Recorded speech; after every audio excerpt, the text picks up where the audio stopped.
Assalamu alaykum hörmətli görürmənlər. Görüyatqanlar Erkin Asiya Radiosu Uyğur bölümünün Naq Meydan proqramısı. Bugün Angliyanın paytaxtı Londonda keçilayotgan 4 günlük ispat beriş yığını Dr. Adrian Zenizning ispat bilan axırlaşdı. Mən Alim. Bu yoq Uyğur bölümünün müavin direktori Mehmetcan Cümə əpəndi.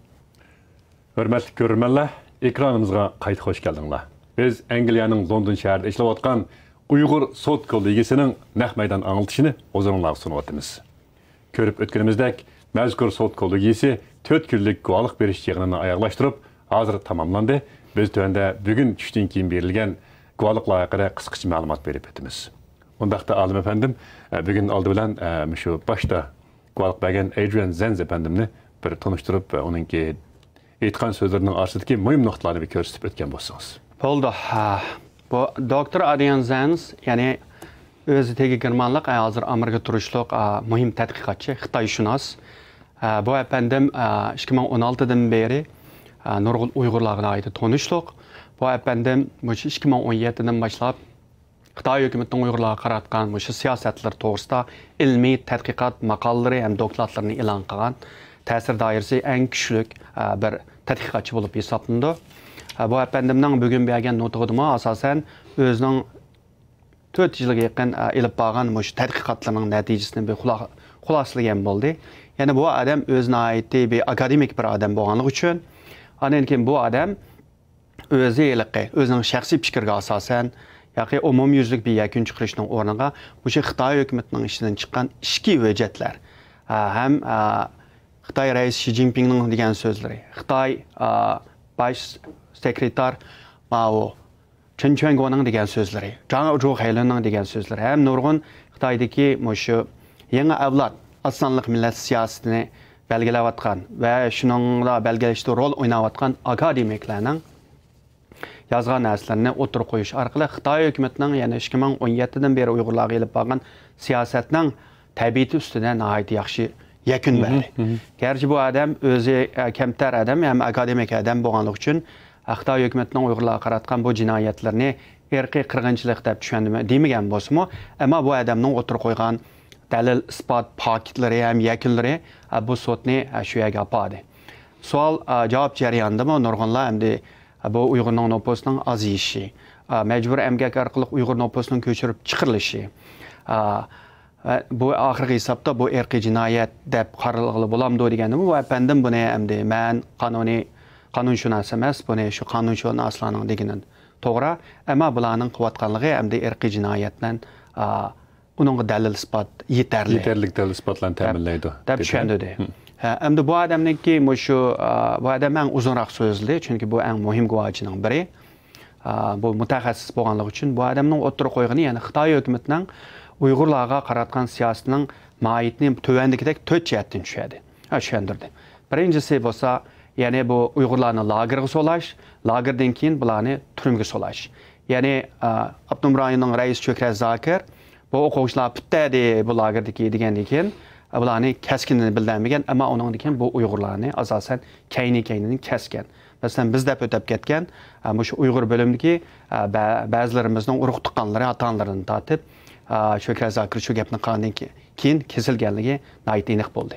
Ya'ni birisi ikkinchi jihatdan bu mecburi emgak. Bu mecburi emgak deganda Xitoy hukumati buni albatta namratlıqni axırlaştırış, Uyğurlarga xizmat berish deganni bahona qilgan bo'lsa, amaliyotda Adrian Zenz efendim degandek bu embed and dilution. Ya'ni Uyğur nopusini azaytib, bularga xizmat deb berdik, namratlıqdan qutuldik bularni deb, bu Uyğurlarni ishkir o'lkalarga va boshqa rayonlarga yo'tkash orqali bularning o'rnini to'ldirish uchun bo'libmi janubdagi 4 viloyatga, ya'ni ishkirdan Bingtonning yordami bilan kuchi bilan Xitoy ko'chmanlarni akilish. Dastlabda ularni Xitoy tili o'qituvchisi deb kelgan bo'lsa, keyin bularga harbiy ham saqchi degan ma'nolar bilan xizmatlarni bergan bo'ldi. Undan keyin ishkirdagi Xitoylarni akilish uchun ularga yer, zamin, uy, baldırga bekaliq o'qish degandek ta'minotlar bilan ishkirdagi Xitoylarning kelishiga shart-sharoit yaratib bergan bo'ldi. Undan keyin Adrian Zenz efendining degani bu ota-ona bilan baldırni ayirish siyosati. Yani biz hazır görüp durupdimiz, nurgun ata-analar bir öyde bazılarda asosan erlar kirgan bo'lsa, ba'zi uylarda yana ota-ona tang yana kirgan ayollar. Ularning bolalari qolgan.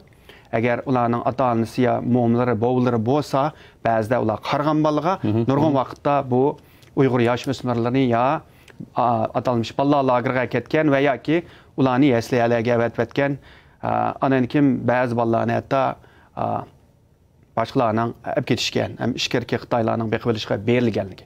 Buni biz radioda isbotlagan bo'ldik.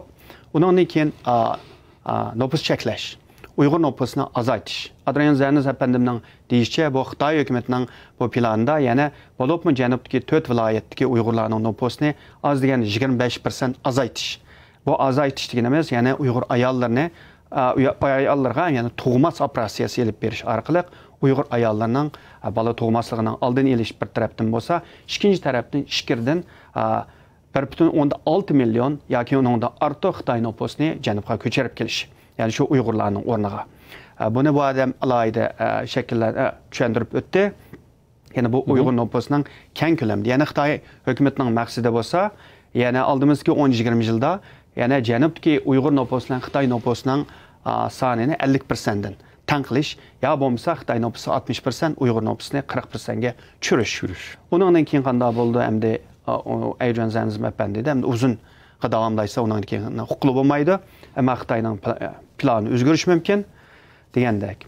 Ana endi keyin Adrian Zernizning eng muhim degan gaplari meningcha yana ayni vaqtda Xitoy hukumat amaldorlarining deganlaridek bu degan bir o'sma yana bu atalmış. Undan keyin buni kimyalik moddalarni chechish orqali buni cho'pdak yo'qotish kerak. Ana keyin bu Uyg'ur masalasini bular, ya'ni bu inson masalasi, insonning bir masala xarakterlik bir millat bu Uyg'ur, problem people, ethnic group deb tushundirish. Anan keyin eng muhimi buning ta'kidlagan so'zda men ta'sir qilgani bu Uyg'urlar, Uyg'ur xalqi ya'ni bu Xitoyning davlat xavfsizligiga bir tahdid ilib kelgan bir millat deb tushundigan bo'ldi. Shuningga bu Xitoy hukumatining bu siyosatlarimi, ya'ni shu Uyg'ur degan mushu bularning ko'ziga tahdid deb qaralgan bir millatni asta o'xshash bo'lmagan shakllarda siqib yo'qotishning bir vositalarini qo'llanganligini sharhlab o'tdi. Ya'ni bu odamning hamda o'tirib qo'ygan bu bugungi mening eng ta'sir bo'lganim bu odamning so'zining bir yig'iz quruq parang yo'q, bir yig'iz ortiq parang yo'q. Shu faktlarni dalil isbotlarni naq joyida o'zining tadqiqotlar o'tirib qo'ydi. Savol javobladimi? Deydigan gapni dedi, demaydigan gapni demadi, bildiganini bilman dedi, bilmaydiganini bilmayman dedi. Shu so'ralgan savolning o'ziga ham javob berdi-da. Naq bevos savolga bevos javob berdi. Eliqinda qolgan quruq paranglarni, oq ko'rinishlarni, hikoyalarni, qolgan narsalarni demasdan mushu sotqa eng kerakli dalil isbotni. Ya'ni bu sotmi shuning bu efendimning qayta keyindan yana bu Xitoy hukumatining Uyg'urlarga ilib berayotgani bu irqiy qirg'inchilikmi emasmi degan savollarga, garchi bu shu naq o'zi shu demasmi, shu dalil isbotni o'tirga qo'yib qo'ydi. Yetarlik deb oxirida shuni dedim. Sufficient. Bek yaxshi tushundingiz. Men bir necha nuqtaga diqqat qildim-da, bu odamning ishlatgan atalg'ulardagi bo'ladimi? Xitoy hukumati shu o'zininki yerlik İctimai Fənlər Akademiyasınınki tədqiqatçıları olsun, ya ki mərkəzinin tədqiqatçıları olsun, ya ki Bingtuanның tədqiqatçıları olsun, Bingtuanның Tarım Üniversitetininki.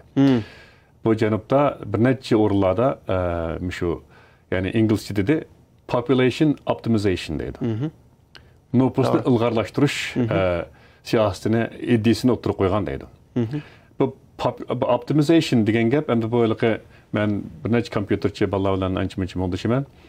Bu program optimization degan bir gap bor ekan-ku. To'g'ri. Bu program optimization degan qanday bo'ldi ekan desangiz, shu kompyuter kod bilan yozilgan programlarning orasida buni sinaydigan gap ekan. Sinagandan keyin uning orasida har xil buglar kelib chiqadi ekanda, har xil masalalar. Ya'ni program yaxshi mangmaydigan, yoki to'xtab qoldigan, yoki ba'zi bir senaryolarda u kuchiga yetmaydigan, shu o'zi ko'zlagan maqsad bilan funksiyasini ijro qila olmaydigan. Ve bunun özü hem de bayım siz tushuntirib o'tdingiz, shu Uyg'urninki orasidagi masalani yo'q işte. Demek ashunga o'xshab qoldi ekanda bu. İnsan bu odamdek emas, bir programdek ko'ribda. Endi bu yana bir tilni, yana bir atalg'ini til qilib o'tdi bu odam. Pasif energiya va aktiv energiya. Bir millatning orasidagi pasif energiyani yo'qotib, kamaytib, aktif energiyani rivojlantirish kerak. Demak, yana shu optimization deganimiz bu ilg'orlashtirish, eng yuqori saviyaga yetkazish, unumini oshirish degan ma'noni bildirdi-ku. Bir millatning unumini oshirish, uni ilg'orlashtirish degan qanday gap bo'ldi endi? Bu vaqtda yana o'zim tushuntirib o'tdi. Demak, buning maqsadi uning orasidagi davlat bexatarligi, davlat xavfsizligiga oid ilmlarni azazdan uni kemaytish.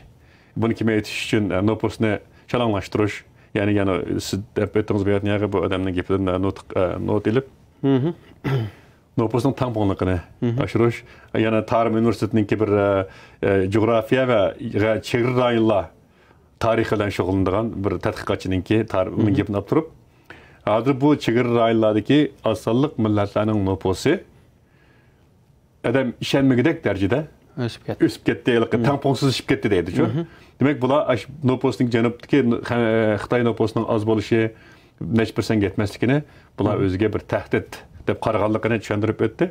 Yani bir necha sonliq ma'lumotlarni o'tirib qo'yib, masalan 2018-yili Şinjan'daki az sonliq millatlarning deydi, tug'ut nisbati 50% bo'lgan bo'lsa, 50% tuvalgan bo'lsa, deydi 2018-yili, 2019-yili. Bütün Şinjan'da 20% tuvalgan deydi. Lekin Xitoyningki bo'yicha hisoblagan vaqtida bu 4%, Uyg'urlarning 50%, Xitoylarning 24%, Şinjan'ning o'zlamda, ya'ni 24%, Uyg'urlarning yana yuqori. Endi nopusning o'sish nisbatini sonliq ma'lumotlarni o'tirib qo'ydi. Masalan, 2018-yili 5.19% bo'lgan bo'lsa, 2019-yili 1.16%ga chiqib qoldi dedi. Demak, mushtaq sonliq ma'lumotlarni ta'minlash orqali oxiri yana shu Xitoyningki bizning Uyg'ur rayonida yurgizayotgan siyosatninki umumiy maqsadi, yana bayon degandek, nopusni ilg'orlashtirish jarayonida pasif energiyani yo'qotish, nopus tangponligini har xil amallar bilan yuqori ko'tarish. Menimcha bu Adrian Zenz efendimninki shu degan bu so'zlagan bergan guvohligi har qanday bir tadqiqotchi ko'rib beqishga arziydigan, Uyg'urlarni tadqiq qilayotgan, Uyg'ur haqida so'zlayotgan, ham Uyg'urlarninki shu haqida tadqiqot ilib berayotganlar yana bir qitim ko'rib beqish tegishli bo'lgan bir dokladgan deb o'yladim men. To'g'ri. Bu odamniki menga ta'sir qilgan hamda Uyg'urlarning masalasini Uyg'urning obdan bilgan bir odamda. Chunki bu odam bir tadqiqotchi, hamda Uyg'urlar bilan albatta aralashgandi. Ammo bu odam Uyg'ur tilini hamda meningcha bilmaydi, bir qancha qitim ko'rishdik ham ziyorat qilgan bo'ldik. Bizning vatanga bir qitim berib ekan, jiq bo'lmabdi ekan. Ammo bu odamdanki hamda albatta akademiklarga bu Uyg'ur masalasini tadqiq qilayotgan, ammo bu odamdak bundaq sistemalik, inchkilik bilan ashta boshdan oxir ortiq baho bermaydigan narsaga hech baho bermaydi, bilmaydigan narsani bilmayman deydi, nihoyat kamtar.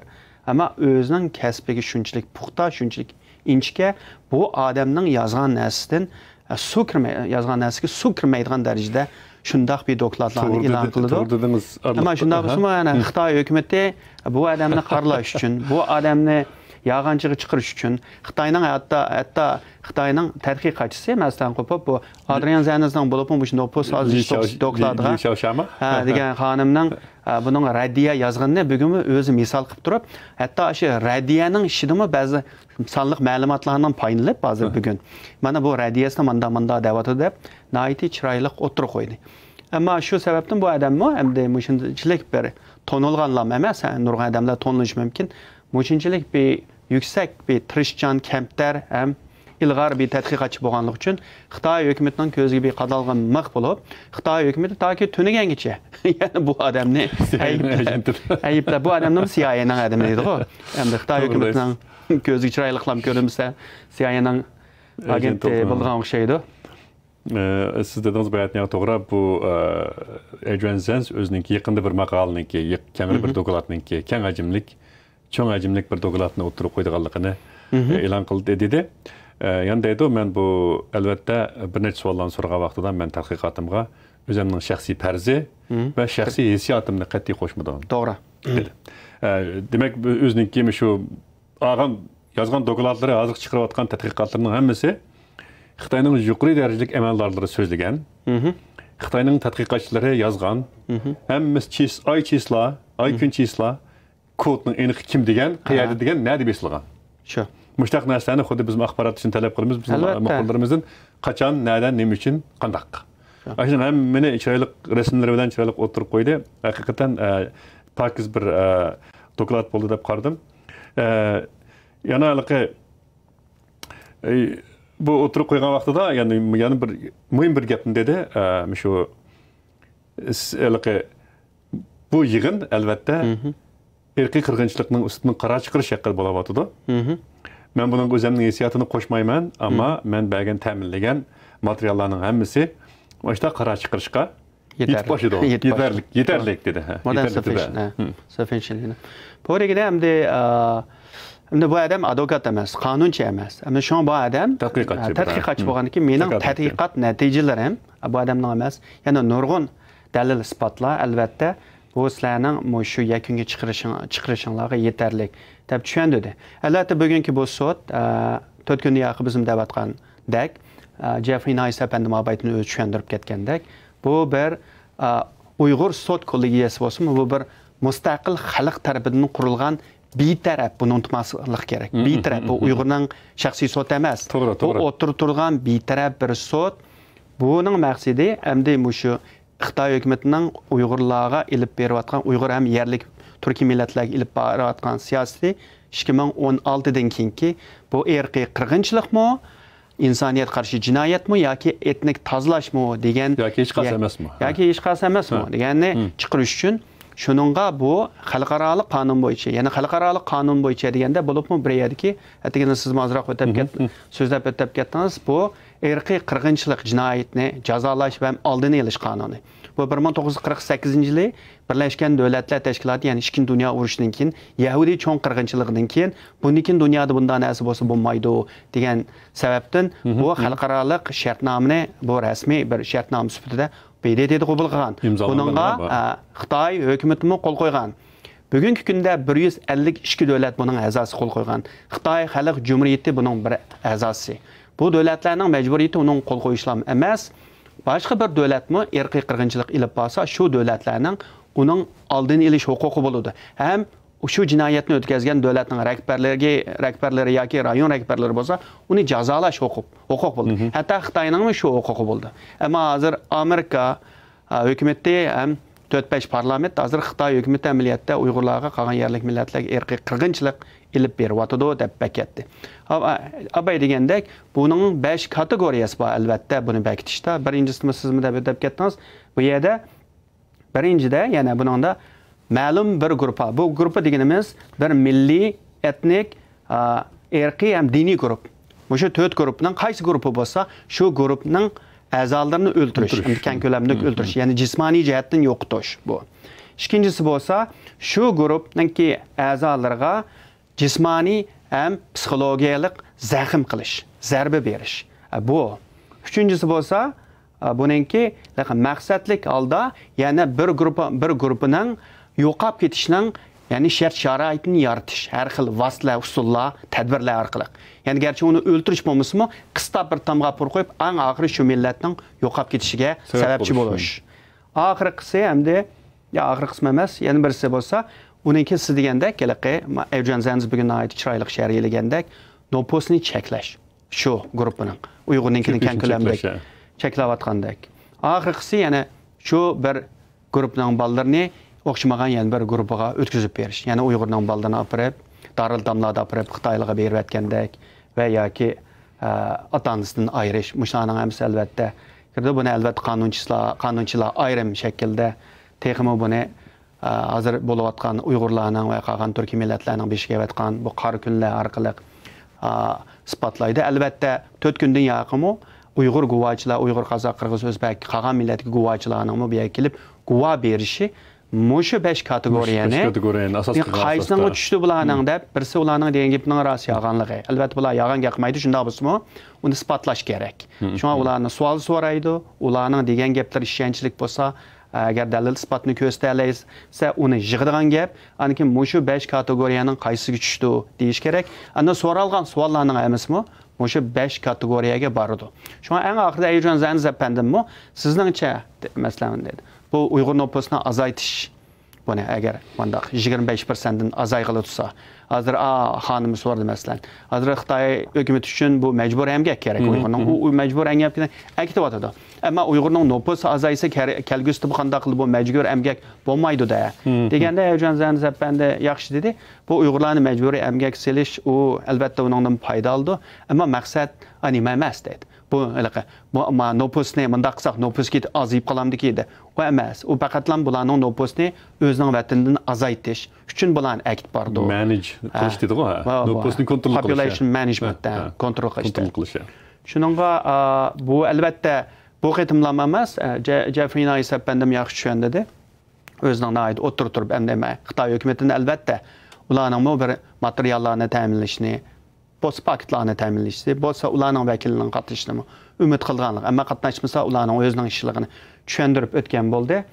Ammo muhimi ular 9-oyda ikkinchi qitimliq, ya'ni oxirgi qitimliq bu, ya'ni bir qancha kun 4 kunga o'xshash guvohlik yig'ini ochadiganligini. Uningda yana nurg'un guvohchilarning kelib guvoh berishni ham Ejön Zəni Zəpbəndinmi qolgan mutaxassislarimiz so'radi. Yana sizdan so'raydigan savollarimiz bo'lsa 9-oyda kela olamsiz dedi. Ejön Zəni Zəpbəndi albatta bo'ladi, men kelman dedi.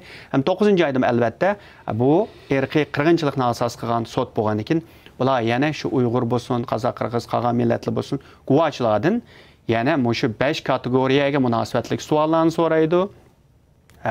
Albatta shunga munosabatlik paketlarning to'planishini arzu qildi. Albatta shu chaqcha qolgan Uyg'ur bo'lsin, g'arblik mutaxassislar bo'lsin, ularning deganimi shu 5 narsaga tushmamdi. Shuning asosan bular 12-oyda oxirgi qarorini beramiz dedi. To'g'ri dedingiz, deb o'tganimizdek bu sud kollegiyasi 9-oyda yana ikkinchi qatimliq, ya'ni oxirgi qatimliq guvohlik berish yig'inini ochdi ekan. Bular material to'plash, isbot to'plash ishlari hozirdan boshlanib bo'lganligini, buningga o'zininki to'rbiti ta'minlagan ulanma bilan tizimtish bo'lganligini deb o'tdi. Demak, mushu asosda navoda guvohlik berimi deb qiziqilganlar bo'lsa, ashyoga chiqib iltimos qilib bo'lganligini deb o'tdi. Bu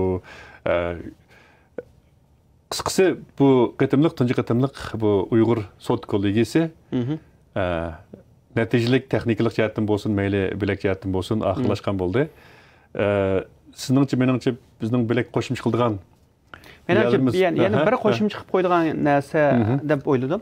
Xitoy hukumatining hujumi. Masalan, bugunmi Xitoy hukumatining bir mutaxassis, xalqaro munosabat mutaxassisi Victor Gao deydi. Ingliz ismi Victor Gao-Jikay, buning Xitoy ismi. Bu ilgari Deng Xiaopingga tarjimonlik qilgan odam. Ham Amerikada Yale Law School qonun maktabida o'qib, advokat bo'lgan, ham ingliz tilini aytdi yaxshi.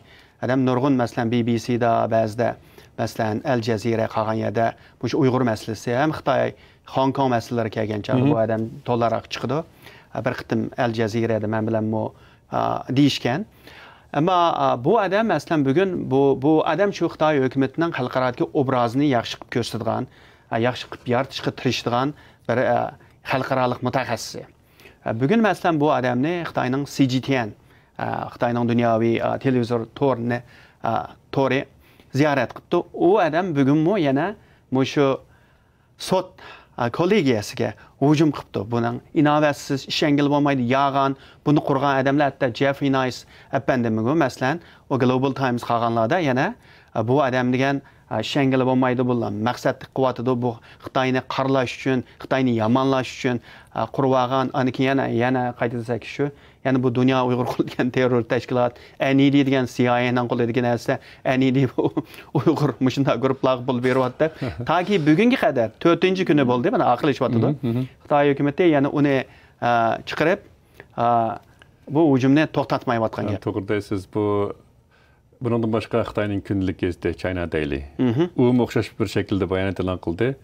Bu sudning egilari terrorchilar deb yozib turgan aniq atalg'usi bor. Undan boshqa Angliyaniki Xitoyning Angliyada turishliq bosh elchisimi buningga Kangaroo Court deb bir ismlarni qo'yib bir bayonotlar e'lon qildi. Demak, Xitoyning hujumlari to'xtab qolgani yo'q, hali ham davomlashyapti, yana davomlashishi mumkin. O'tganda bir necha kunning oldida Xitoyning tashqi ishlar ministri bizning bo'limimizga hujum qilgan. Balki yana bu xildagi hujumlar izchil davomlashishi mumkin.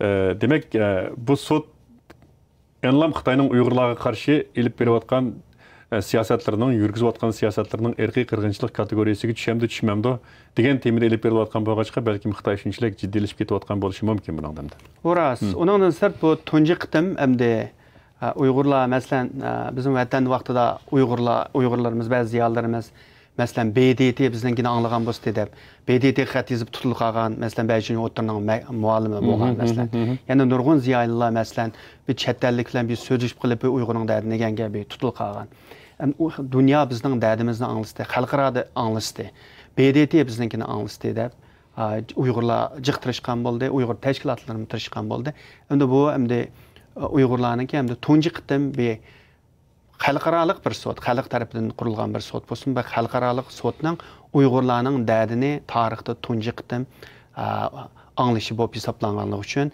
ham bu sotning oxirida chiqargan natijasining yana yakunining qanchalik cho'ng bir ta'sir qo'zg'aydiganligi uchun xalqarada bu birisi Uyg'ur xalqiga xo'sh bo'lsa, yana bir tarafdan Xitoy hukumati albatta buning natijasidan hukumatdan qattiq cho'chib turmoqda. Rahmat sizga. Shuning bilan bugungi bu isbot anglash, yani Angliyaning London shahrida ishlayotgan Uyg'ur sot kollegiyasining naq maydondan anglatishimiz müşaqish bo'ladi. Hurmatli ko'rurmanlar va ekran oldidagi barliq qarindoshlar. Bu tarixiy voqea deb qaralayotgan sot kollegiyasi 9-ayning 10-kuni, ya'ni 10-sentabr Angliyaning London shahrida ikkinchi qatimliq, ya'ni eng oxirgi qatimliq sotini ochdi. Biz shu vaqt yana naq maydondan sizlarga anglatish berib, sizlar bilan yuz ko'rishimiz. Bu qitim Angliyada ishlangan 4 kunlik yig'inning asosli tafsiloti radiomizning tor betida va radiomizning ijtimoiy tarafdor kanallardan Facebook, Twitter va YouTube'larda izchil saqlanadi. Kelar qitim ko'rishguncha xushvaqt bo'linglar. Xayr xo'sh.